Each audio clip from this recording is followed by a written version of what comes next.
Beer hats. Oh, no! Battles deep into the night. That's left the stadium entirely. You're listening to the Baumbastic Podcast with Andrew Ellis on Inside Arkansas.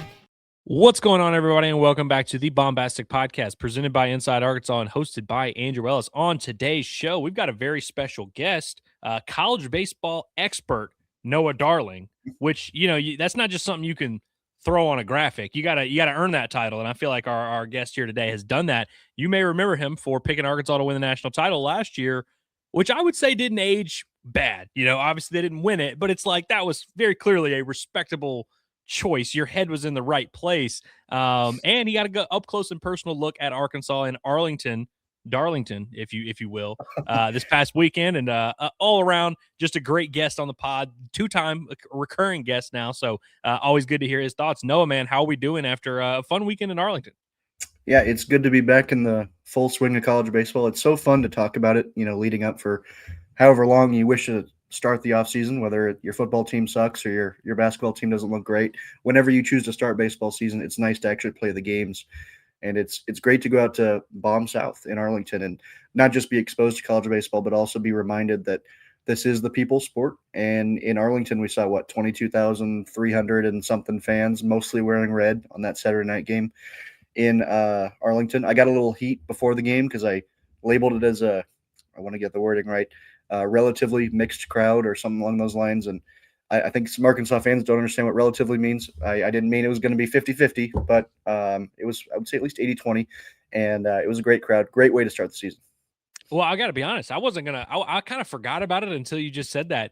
You and Jake were kind of chirping me pregame, low-key, talking about frogs, talking about your Big 12 stuff. I kind of forgot about that.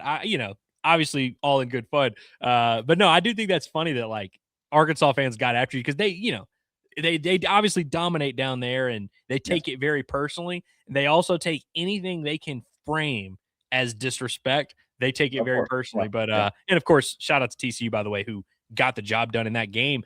So I want to ask you about all these teams, really, because obviously we're going to talk about Arkansas because that's what we do here on this show. But just coming out of Arlington, you kind of had your preseason conception of what you thought these teams might be. Which teams were vastly different, better or worse than you maybe expected preseason? Obviously a little bit tough to tell because you get to see 3 games, relatively small sample size still. But which of the teams really surprised you with how good or bad they played this weekend? I think Vanderbilt comes to mind as just kind of a surprise that they were kind of just a stick in the mud. Didn't do anything too impressive in front of my eyes. They got run ruled to close it out against Oklahoma State. And outside of that, there was nothing remarkable about what they did. They played well in their first game against TCU, but they end up having a few defensive miscues and timely base hits given up. Good on TCU in that regard, where they just lost the game. And it just didn't look like Vanderbilt of old, whereas last season we thought maybe Vanderbilt of old has met the Vanderbilt of new, and they've adjusted to the era. And it's only one weekend. We can't make too rash of a decision, as I'm sure Arkansas fans will be sure to not do as well, as they're famous to be cautious. But Vanderbilt stood out to me in just the sense that they weren't as dominant as I had hoped from a team who was just the number 1 overall seed a couple months ago. Gotcha. So are you buying Oklahoma as a juggernaut after one weekend? Obviously, I don't think anybody expected them to do what they did necessarily. Also doesn't necessarily mean that Oklahoma's going to go, 18-12 in SEC play or anything like that. I know they come to Fayetteville in May, so now that series is going to look a little bit more interesting. But for them, I feel like your expectations have been pretty low. Obviously, I think they were very respected last year because of Witherspoon and because you kind of knew, hey, that's a team in the NCAA tournament that might be an issue. Coming into this year, I haven't heard really many people give much respect to Oklahoma. Do you buy what you saw this weekend from them, that they're really going to be a player in the SEC? I can absolutely see it. The way they hit the ball just right, but it was their starting pitching that really blew me away. When you take Cam Johnson, who frankly hasn't been anything special in his career, and made him look like a special pitcher Friday, and then LJ Mercurius, that feels like it's going to be a little bit of a tongue twister all year long, especially if we have to keep talking about him. 12 strikeouts on Saturday, that popped immediately to me. So I buy in when you have 2 strong aces back-to-back like that. And then they went and took care of TCU on Sunday. So what more can you say about that? The one thing you might say is they played the 2 weaker of the Big 12 teams on Friday and Saturday. So then, of course, you kind of load all in on Sunday, even though that's not what they did pitching. But they were able to ease into it from the perspective where you might be worried about Oklahoma. But otherwise, they absolutely won the weekend nationally for me, and they deserve their flowers for doing so. Long way to go. Of course, you have to go through SEC play later on. But as far as taking care of business opening weekend, they absolutely surprised me in that regard. But it's Skip Johnson. I trust him to develop arms at this point. And right now it looks like he's got two really, really good arms.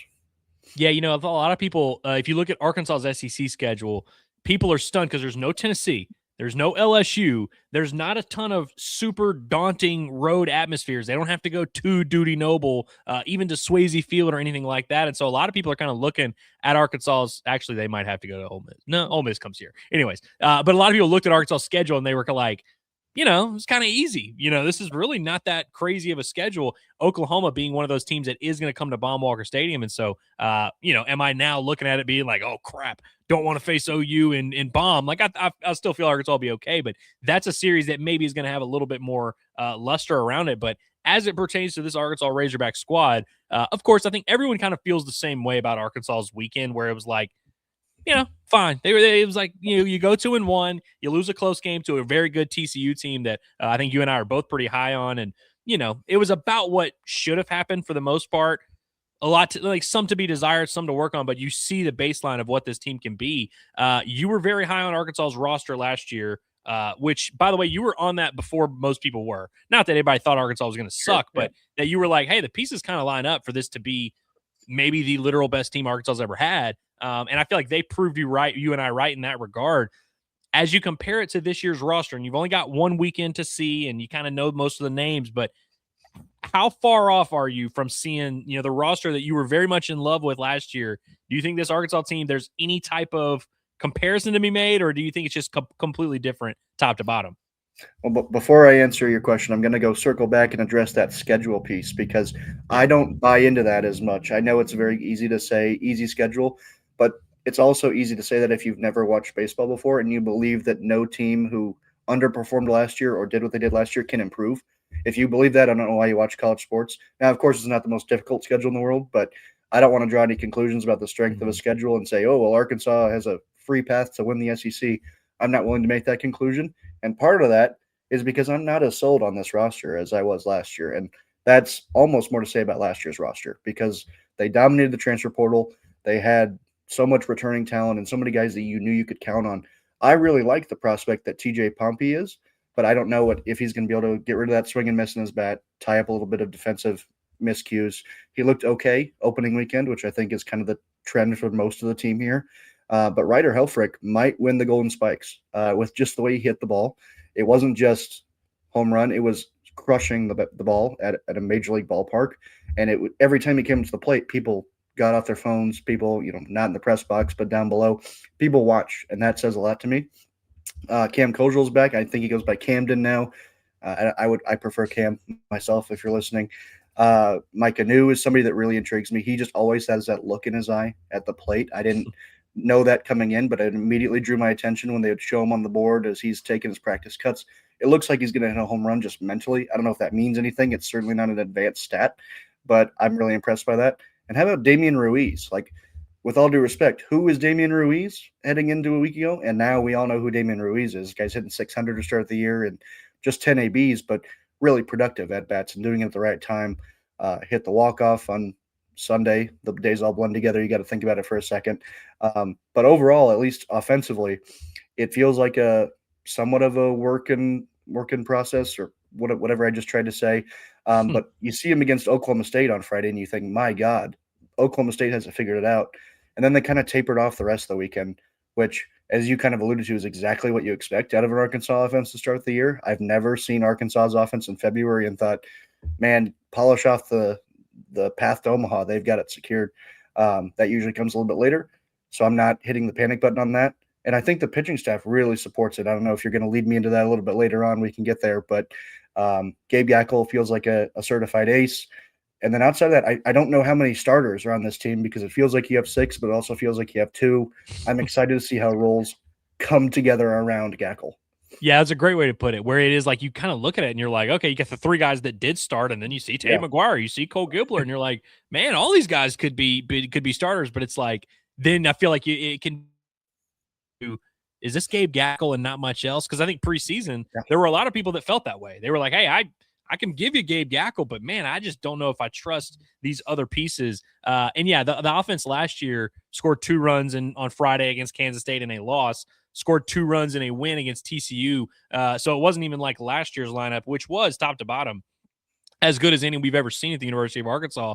Even they kind of didn't perform all that well in Arlington. So I have no doubt they're about to have, I believe it's like a 17, 18 game homestand at Baum that will lead them up through the first week of SEC play against Mississippi State, which will be another nice little test for Arkansas to see where they're at. I expect Arkansas to swing the bats pretty well during this time period. And we talked about it a little bit on the show the other day that, how you feel like about this lineup and how good they're going to be is ultimately comes down to how do you feel about TJ Pompey? How do you feel about Nolan Souza? How do you feel about Damian Ruiz, who obviously looks pretty good this weekend? Carson Brumbaugh, the freshman. Like, are those guys going to be above average contributors? Are they just kind of okay? Are they guys that can get hot? Like, that is going to kind of evolve throughout the season. But because I think there is a path. I mean, TJ Pompey's a very huge prospect.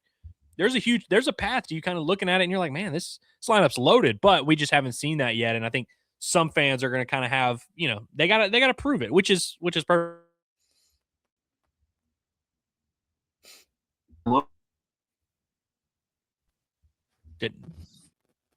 So yeah, on the pitching side though, it's weird because about 6 months ago, you start looking at the roster on paper, the questions would have been with the pitching staff because you knew what Arkansas had, at least at the top of that lineup with Helfrich, with Kojal, with Aloy, with some of these pieces returning. And you just kind of assume, hey, they're going to recruit at a high level. So a lot of people felt like Arkansas's lineup was the safer bet.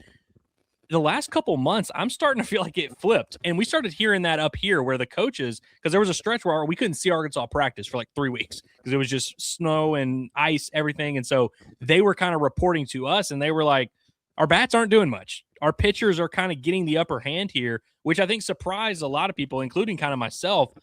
After a week of watching this pitching staff, I've kind of come all the way around where I'm like, Arkansas might have the pieces to really make a deep run on the mound alone. Forget the offense. I think this pitching staff can carry Arkansas pretty far.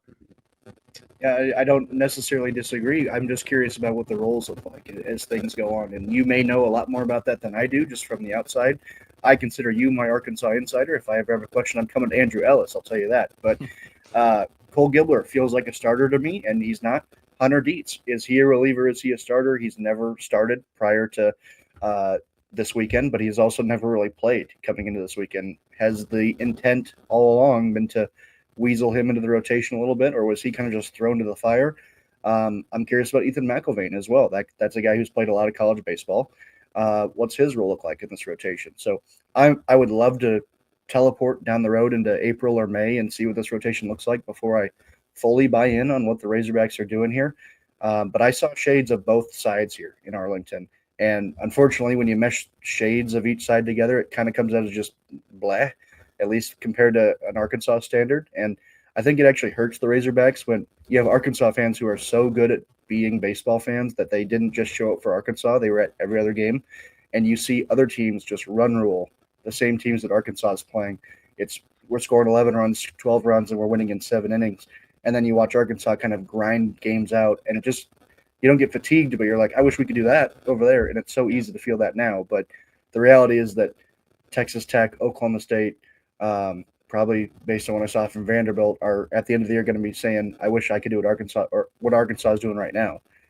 So it's kind of just wait and see a little bit. I'm not sold on anything yet, but I'm also not bought out completely. I'm also trying to not jinx the Razorbacks like I think I did last year. God, you're trying to overcorrect by being like, actually, you guys suck. Is how I personally feel. Yeah. On the Dietz thing, man, I do think that for right now with Hunter Dietz, it's just getting him experience, getting him reps. As bad as Saturday was, that was good for him. Like, he had not really gone through situations like that, pitching in a high leverage situation, obviously in a big league ballpark, which he won't have to do much of, but or at least not for a few years. But just kind of getting those reps of facing a good lineup, kind of going through it, and then of course, as you develop, maybe you start seeing the lineup a second, third time. For him right now, I think they're just trying to speed run as much collegiate experience as they can. And I don't think they are really offended by the idea of, hey, if Cole Gibler's in the bullpen and he's overqualified for his role, it's a lot easier to then progress him into a starting role in April or May, rather than what they did with Gackle last year, where it's kind of awkward, where they were like, hey, you're the Friday guy. Then it was like, wait a minute, actually, we're not quite ready for that. We have Zach Root. Let's move him in, and let's move you to the bullpen. Like, that was kind of awkward, and it worked out well for Gackle. He's a stud, and Gibbler's a stud who's going to be good in whatever role. But I think they're probably trying to just err on the side of caution. And then Tate McGuire's performance against TCU certainly helps. And so I think given those guys and what Colin Fisher is hopefully going to be able to give them on Sundays, which he did the other day, it kind of allows you to ride the ups and downs with Dietz a little bit, especially if Gackle is going to continue. I think I heard someone from D1 Baseball, I think, said his outing was better than the numbers showed the other day.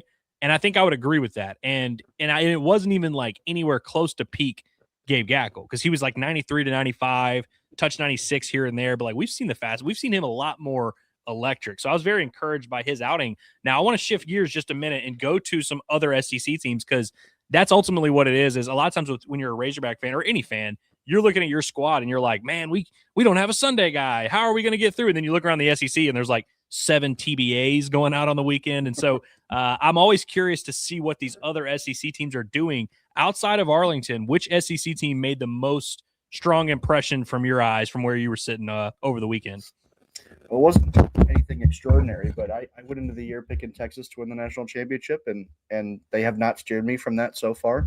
I think that their lineup is tremendous. They have nearly a perfect 1-2-3 on the mound, and of course, rotations never start the year the way that they start, or never finish the year the way that they start. But Dylan Volantis, I'm very curious about his role moving forward. He was on Sunday this weekend, and I don't have his exact stat line, but I know he struck out at least 7 guys, maybe even 10. I don't want to make things up, but he went deep enough into the game where you kind of give up on the idea of him being a reliever in the short term. I'm excited to see what he looks like.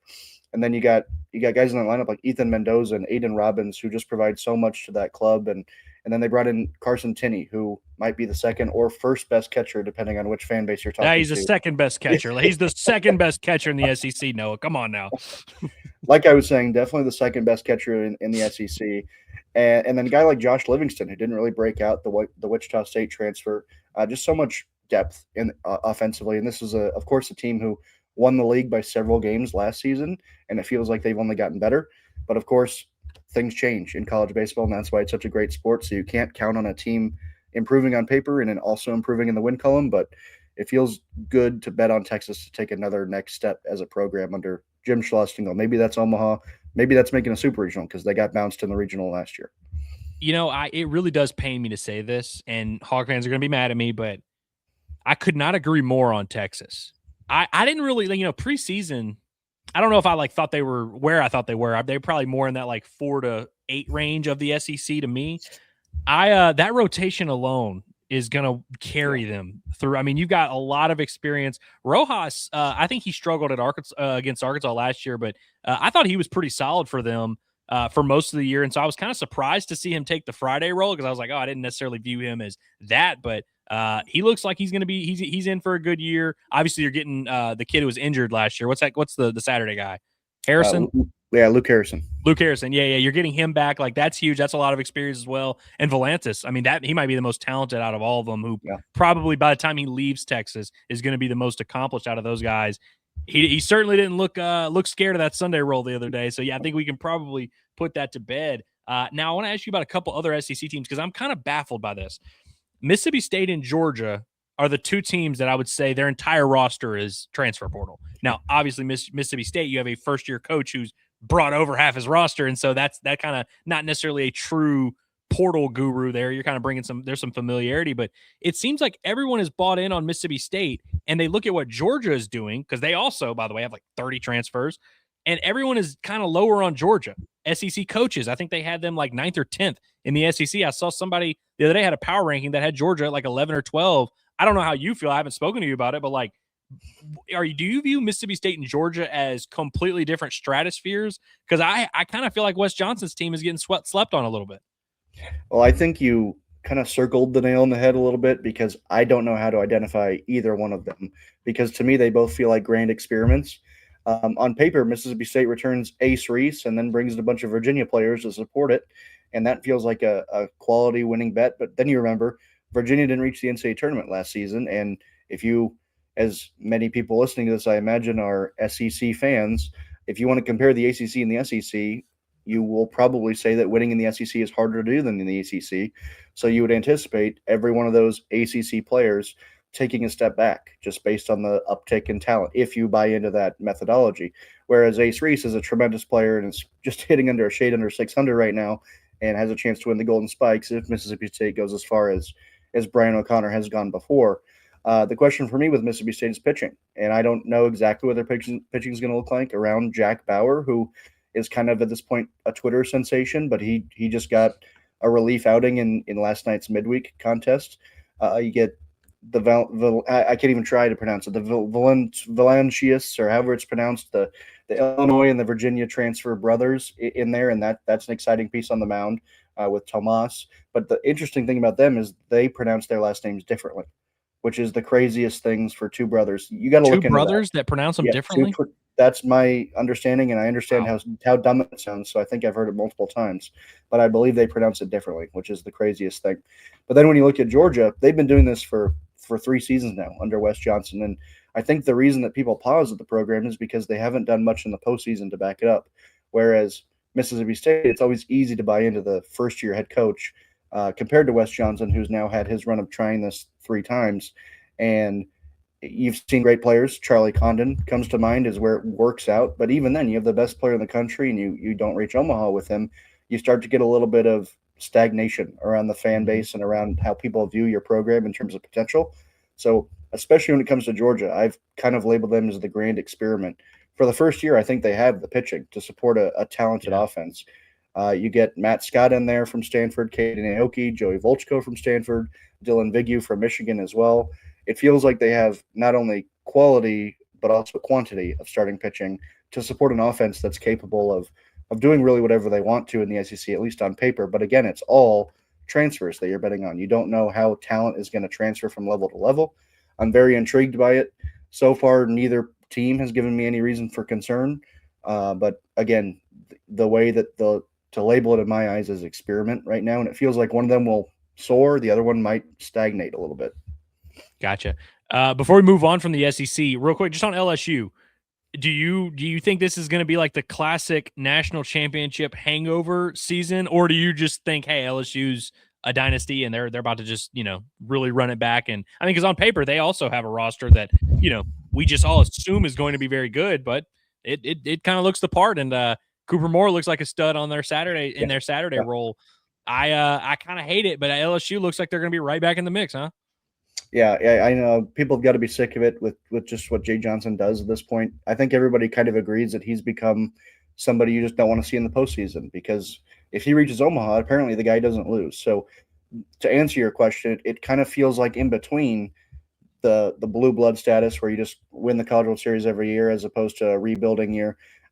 Because 2 years ago they did the whole rebuilding thing and they still reached a regional final, which still isn't reaching a super regional. You can call that what it is. But they went on a run late and nearly hosted a regional, if you remember that year when they went to Chapel Hill. Milam really broke out in that regional, and then that kind of propelled them to winning the national championship the next year, as nobody will forget that LSU wins it all the time. But on paper, I agree that this is a little bit of a rebuilding year, but Cooper Moore really impressed me. I penciled him as a Sunday guy, and of course, it's all just been one weekend, but he looked tremendous in his outing, and I believe set a career high in strikeouts. He was a guy I got to know quite a bit at Kansas last year just because I was constantly watching the Jayhawks during their breakout year. And he's going to provide so much excitement on the mound just in terms of the way he comes off. So much emotion from him. He's a guy that will rile people up. And then I think Zach York is another player offensively that is going to get people excited. He's a bigger guy, and people seem to really like that. When he hits home runs, it's going to be all over social media. That's just the way they operate. They did lose Chris Stanfield to an injury over the weekend, maybe as recently as yesterday. I forget the exact timeline, but we'll be interested to see how long he's out for. Stephen Milan is back, and then you get Derek Curiel back. Jake Brown has a lot of power. He had that famous home run celebration yesterday, which you may or may not have seen. I did see this. So there have been worse LSU teams coming off a championship than this one. So I think the answer is somewhere in between. I'm not picking him to win it all, but I think if they reach Omaha, Jay Johnson's as tough as anybody. So you want to beat him in a super regional. I know that's crazy to say you want to beat LSU, but I think that's where they'll fall, is somewhere in a super, possibly on the road. Yeah, and I've said this to you before that we just have this SEC bias, and we always will, because the SEC it's the best conference in baseball, and we wear that like a badge of honor. And we also, as Razorback fans, think we're contributing to that as well, even though we are the last SEC team to lose in a national championship series, other than to another SEC team. But you are going to get a look at what I guess many people consider, like, if you're a college baseball snob, you're like the SEC and UCLA. In terms of the top teams in the country. And I know there's some other teams. Georgia Tech's got a good squad. There's tons of great baseball all around the country, but you're going out to LA to go get an up close and personal look at UCLA, and they're going to be taking on TCU, who you just got another close look at, and the Razorbacks got a good look at this weekend. How excited are you for that, and what stands out to you in terms of like big storylines going into that weekend? I'm fired up for it. I've never been to the Pacific time zone before, so I'm excited to get on a plane at 6 a.m. and land at 8 a.m., even though I was on the plane for 4 hours. That shouldn't mess me up mentally at all. And I get to see two of the top, I would argue, 10 teams in the country. I think polls would agree with me on that, in TCU and UCLA. It takes a little bit of the luster away when TCU announces that Tommy Laporte is going to be out for a week or two, it sounds like. There were rumors floating around the press box that it was going to be much longer than that. It sounds like TCU dodged a bullet with that injury, even though he is going to be out for at least 1 week. I think it'll be closer to maybe 2 or 3.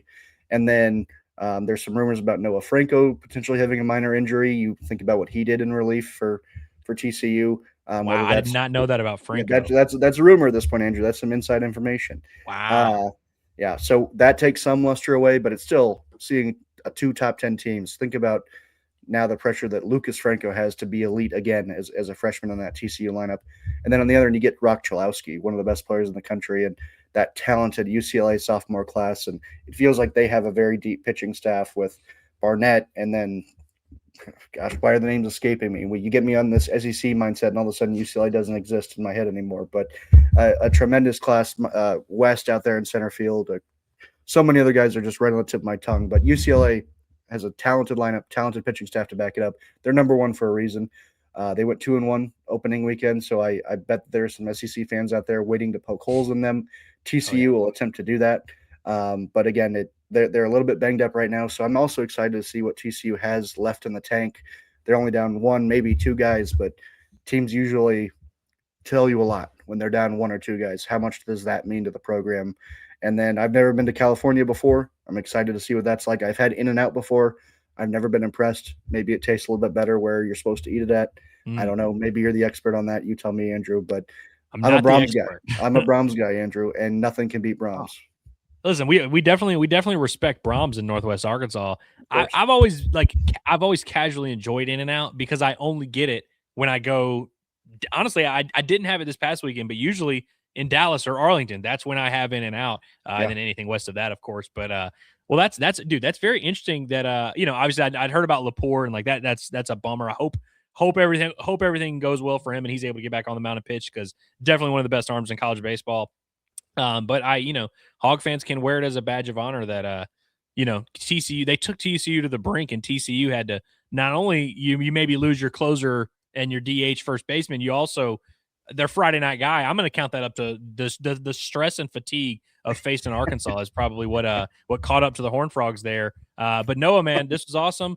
I appreciate you. Before we get out of here, do you have any you've already declared Texas as the national championship winner. I guess last year I asked you for your Golden Spikes pick.